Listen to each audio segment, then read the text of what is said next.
face it, not everything you make in art is great. Sometimes you have good days, and sometimes you have bad days. Sometimes your art is excellent, and other times your art sucks.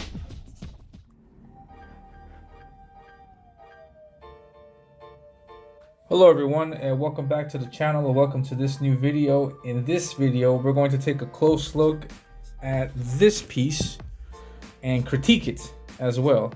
Welcome to the series Your Art Sucks. If this is your first time watching this, the idea of this series is to take a look at my previous art and critique it, identify what things went wrong with the art, what things could be improved, and how to improve it. So this is a fan art piece I did of Jean Grey with the design from it's the Jim Lee design from the 90s, and if you can make it out, this is the design from back then. This piece was done in 2019, almost 5 years ago to the day, because this 7 means that this was in July. So here in Peru, we do day, month, year. So the 29th of July, 2019, almost exactly 5 years ago. And so just to give you an idea of the context back then, this was before I discovered the indie scene. So back then I was just drawing a bunch of my favorite characters, mostly Marvel characters, and just trying to get better with inking. At this point in time in 2019, I had started inking. I had been inking for only a year. Before that, most of my art, all of my art, was just pencils, and so I did a lot of pencil shading and things like that. So this is my first time experiencing and playing with inks. So there's a lot of flaws in my inking style back then that over time I've been able to improve on. So now looking back at the art, I can point out some of the things that I didn't do right. So that's the idea of the video. Just take a look back at previous art, see where what I did wrong and how to improve it. Also with the idea of helping the artist. Maybe there's any artist out there that's taking a look at this. Maybe I can help you identify some of the mistakes that you may or may not be aware of, and how to improve it, how to make your art better, because it is possible. The number one recommendation I can give any artist is just keep trying, keep working, keep improving, because the more you draw, the better you get. And I think that's just something that's applicable to anything that you do. If you play sports or if you have a hobby or whatever, the more you do it, the better you get at it. So do it. Get out there and do it. Sorry, so I got my trusty Tech pen, Copic. I'm all about the Copics.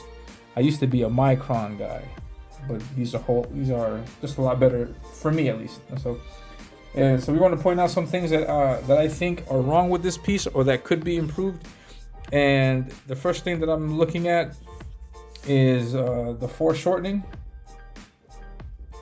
I'll write this here: foreshortening. And now, what is foreshortening? Foreshortening, like, I'll see if I can do this with my pencil or this pen. Like here's the pen laid out flat. Now you see it like this. But normally what happens is when you draw something, it's always good to have some kind of perspective with it. So you either move it towards the camera or away from the camera, or any other angle that's not just straight out flat.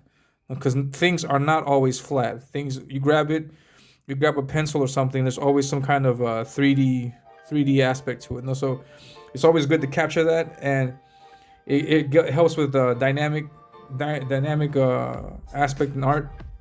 So in this case, for example, Jean Grey's arm is not like this. Imagine that my fist is the body. It's not just hanging out to the side like that. I got it pointing towards the camera, so it's doing this number. Now, so you see that the closer it is to the camera, the bigger it is. The further away from it, the smaller it is. So you got to make sure you draw that perspective. And so I think I did a pretty good job in executing it, at least with the line art. But selling that effect requires playing around with something that's called a line weight. And line weight is it's a pretty simple complex concept. I'll give you an example. Here we have a line. And if you look at the thickness of the line, it's consistent from one end to the other. So it's just the same thickness all from one end to the other. This is what is called a dead line. And if you look at my art, everything is done in a dead line. The same thickness. There's no thicker line, there's nothing. Except maybe here, you know? But that's like a mistake that I did. So you can see, for example, here, this is a lot thicker than this line right here. You know? So this is pretty good, but in art, it's always important to have a variation in the thickness. So it's good, for example, to have one side of it to be thin, while have the other side of it to be thick, or vice versa, whatever you want to do with it. So the thing is to do something like this. You know, just play with the lines. Have one side of the line thicker, while the other one is thinner. You know, so here we have this thickness versus here we have this thickness. You know, so playing with that, that's called line weight. You know, so you want to play with the line weights to give your art depth. Specifically with there's specific areas that we have to show that depth. Now, one thing in this case, like if the object is closer to the camera than any other object in the art, you should have a thicker line weight. So around this piece here, I'm gonna draw on it. Around this hand here, this should have very thick line weight, because this is almost like, this is super close to the camera. So this should be super thick in line weight. Also, this energy field around here, that should be thick. I can keep this line in the back the same thickness. That's okay. But this that's closer to the camera should be a lot thicker. So I should do that here. I could also make an argument that I should do that here also with the leg, because she doesn't have her legs are not both like this. No, one is downward, and then the other one's lifted. So this one's obviously is going to have more. This is going to be closer to the camera, so the line weight here should be thicker than this part of the leg. No, so that's something here that I could also consider, giving a thicker line weight. So that's what I mean with foreshortening. I think I did a good job with the foreshortening, but I think where I messed up is with the line weight. I think if I could work with the line weight, I think I can make that effect, come off a little bit better. And so yeah, so I have the hand in the foreground, this knee and this leg in the foreground, and then her body is towards the back. So I think the line weight that I have for her body is okay. So that's one issue that I saw. I think is my biggest issue with the drawing. The rest of these things I don't think is that serious, but could also help. Now the second thing that I personally noticed is proportions. They're a bit off, and at least, for example, what pops in my head most obvious is the hand. Just analyzing the size of the hands. This one is in the foreground, so obviously this hand is going to be bigger, and then this one is towards the back, and it's obviously going to be smaller. Also, if you take a look at the hand, when you open up your hand can never cover your whole head. It doesn't. You can't palm your own head with your hand. Your hand should cover maybe 3/4 of your head, but not much more than that. And see here, for example, this hand is almost covering her whole head. So I think I should make it a little bit, maybe not smaller, but a little bit thinner at least, because it's also a woman's hand, and women have very more delicate hands than men. So something not too big or bulky, something a little bit more thinner, more graceful, feminine would be the way to go. And then also, for example, the length. Sorry if you hear any background noise. I really apologize for that. But also the length of this forearm, I think, should be a little bit longer. The arm should be a little bit longer, considering the size of the head. When you work with proportions, and the length of your arm, the length of the leg, the length of your torso, everything is in relation to the head. So for example, if your head is like this, then this head is going to serve as a measurement for the rest of the body. Normally for superheroes, the superhero's head length is usually 8 heads. So 1, 2, 3, 4, 5, 6, 7, 8. So if your head is this size, that means that you should be that tall. Now, if you follow the same measurement, so that means you have one head here, a head. 1, 2, 3, 4, 5, 6, 7, 8. So the feet should get here. And so, and this is something that you have to work on because it takes a while to master. So, move it over a little bit here.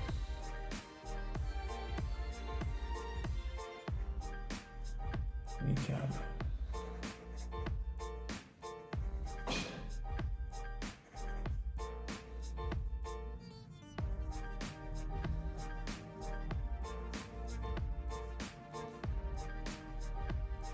Just to give you an idea, no? Because this is not exact either, no? But just to give you an idea, that's what it should look like.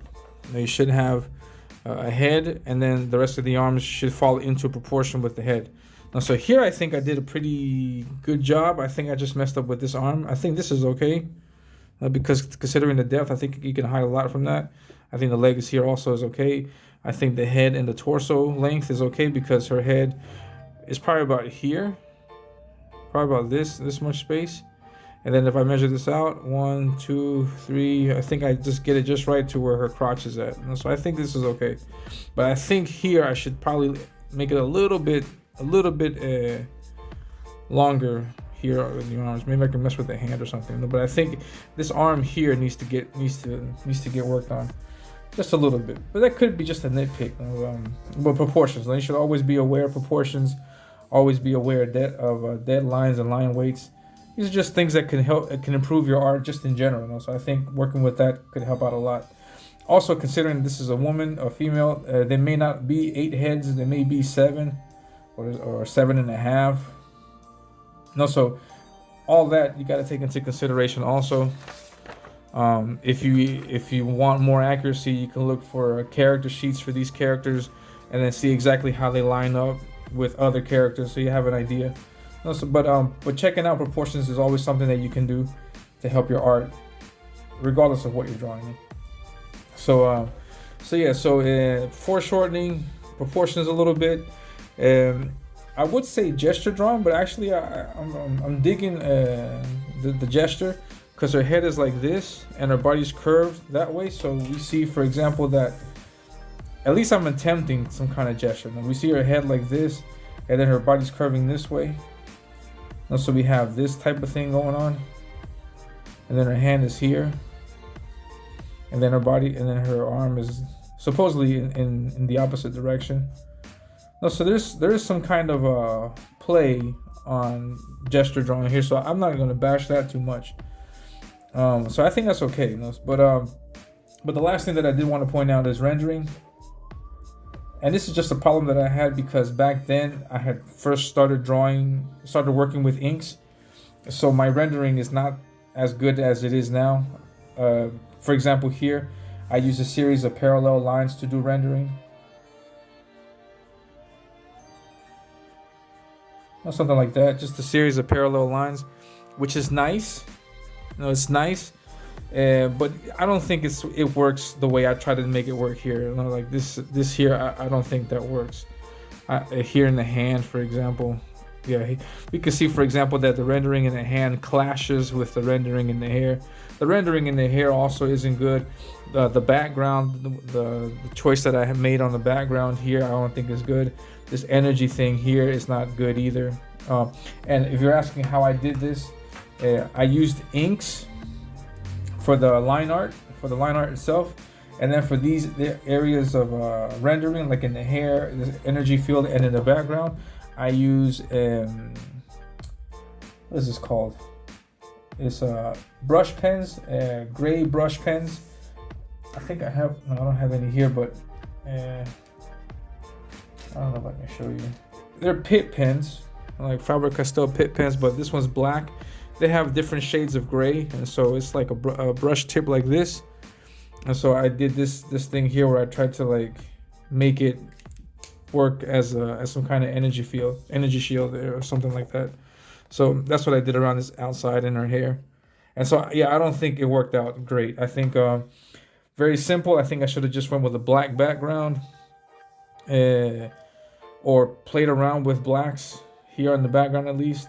The energy, I think I could have left it white, and yeah, things like that. In the costume itself, for example, as you can see, there's an area where I used the pencils. I'm sorry, where I used the parallel lines, and then there's an area where I use black. And so this is obviously referring to the material of the costume. So this costume, this part of the costume is not going to be rendered the same way as this part, or these shoulder pads here. So I use different types of rendering styles, different approaches to rendering, so I can play with that fabric. But I think instead of doing this all the way down, I think I should have just went in with all black and just rendered it in a different style. And I think that would improve the piece, and the contour lines also, I think, would have helped out a lot. So rendering in that case. Now I would have just gone in with solid blacks here, solid blacks here, because this is inside the force, that her energy beam shield thingy. Then I would just leave this all white maybe. So yeah, I would approach the rendering to this a whole lot much different than I did with this piece. So rendering would be the problem that I have with this piece. And rendering is a problem that has been consistent with all of these earlier pieces, because as I mentioned at the beginning of the video, back in 2019, I was just now learning to ink. So there's a lot of things that back then that I didn't know in regards to inking. So I learned a few things, and these are just some things that now I would do it differently, and I would improve upon, and I would approach in a different manner. So that's it. That's what I think is wrong with this piece. Looking at line weights, foreshortening, proportions, and rendering, I don't see any tangents. I mentioned tangents in the previous video. I don't see any. If you find any, then please let me know. I was looking at, for example, here on the thigh, that could be a tangent, but it's part of the leg that's running into the leg anyways. It's not like it's not a different object that's crossing paths. So I think that's okay. Probably make it thicker. Keep this the same line. Keep this the same line, the same width of the line, and then make this part of the thigh thicker. I think would be one approach. There's no tangents. I mean, the hand is okay here. Her boob here with the energy shield, maybe a minor tangent here, or what is trying to be a tangent here. So I don't see any issues with that. Energy beam here, I probably could have made it bigger, but no, nothing too bad. Nothing too bad.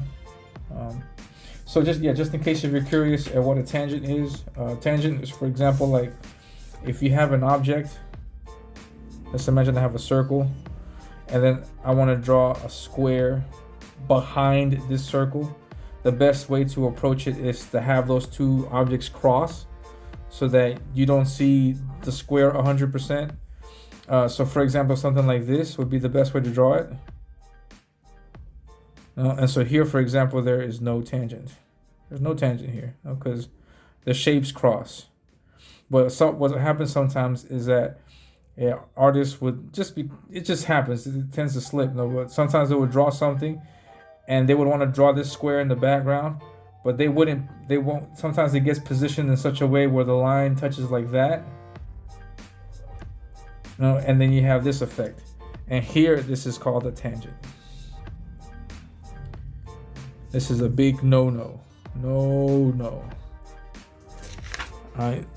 So you should never have two objects that close together and then have those lines come together like that. No, that's a big no-no. Because if you do this, there's nothing that indicates that this square is behind the circle. It almost looks as if they're side by side. But if you do this and you cross the objects together, then you can see that this is in the foreground and then this square is in the background. And if you want to sell it even more, that the circle is closer, you can play with the line weight. And then you can see that, or at least get the idea that this is closer to the camera than this square is. If you want to sell it even further, you can put a shadow back here. I don't know, there's different ways to sell it, depends on where your light source is and stuff like that, but there's ways to make things seem as if they are in front of other objects. So yeah, when you have tangents, you completely destroy that illusion, that effect. Now, so here I don't see anything along the lines of that. If you see anything, please let me know in the video. I always try my best to avoid tangents, and that's something that you can avoid in the pencil stage. So I mean, yeah, I think it's okay. So yeah, foreshortening, line weights to be exact, proportions, and rendering. These are the 3 problems and issues that I found with this piece, and yeah, those 3 topics, those 3 tips there would improve your art a lot. At least, would improve this piece a lot. And so yeah, so I hope you liked the video. If you did, hit that like button. If you didn't like the video, guess what? Still hit that like button, because the like button helps with visibility. And if you want, you can help other people get a look at the video and see how they can improve their art. And yeah, so please help a brother out. Hit that like button. And please subscribe to the channel if you haven't already. My name is Elliot Rodriguez. I am an indie comic artist, and I have been doing comic art for a few years now. So yeah, hit the like button, subscribe to the channel, and yeah, I'll see you in the next one. Take care. Have a great day.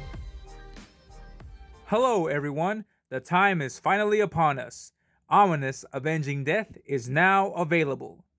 Avenging Death is a short 10-page story that serves as a preview of what kind of art you can expect and the world you'll see in the main story of Ominous. In Avenging Death, we'll see Zadok take on the monstrous Deathmonger in a 10-page fight scene that'll be sure to get you hooked into the world of Ominous. All of the artwork is done, including the line art, which was done by me, the colors, which were done by Emmanuel Orlas, and the lettering, which was done by Paul Bird. So grab your copy of the digital PDF file today for only $5. That's right, $5. Contact me in my DMs on Twitter for more information. Now, coming up next is the official trailer of Ominous Avenging Death. Enjoy.